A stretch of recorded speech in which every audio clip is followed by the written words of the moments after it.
സുഹൃത്തുക്കളെ, വിശ്വാസത്തിൽ നിന്നാണ് ഏതൊരു സൗഹൃദ ബന്ധവും പ്രണയബന്ധവും ആരംഭിക്കുന്നത്.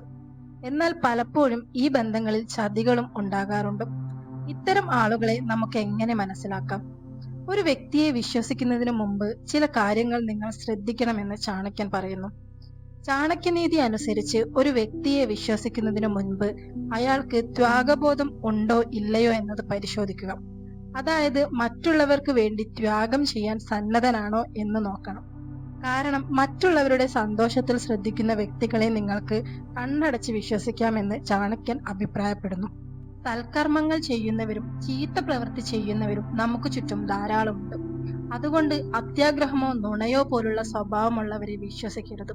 എപ്പോഴും നന്മ ചെയ്യുന്നവരെ മാത്രം വിശ്വസിക്കാവൂ എന്ന് ചാണക്യൻ നമുക്ക് പറഞ്ഞു തരുന്നു. മറ്റുള്ളവരുടെ ദുഃഖം മാറ്റാനായി സ്വന്തം സന്തോഷം പോലും ത്യജിക്കാൻ തയ്യാറായുള്ള വ്യക്തികളെ നിങ്ങൾ കണ്ടെത്തിയാൽ അവരെ നിങ്ങൾക്ക് വിശ്വസിക്കാമെന്ന് ചാണക്യൻ പറയുന്നു. എല്ലാവരെക്കുറിച്ചും നന്നായി ചിന്തിക്കുന്ന ഒരാൾക്ക് ആരെയും വഞ്ചിക്കാൻ കഴിയില്ല.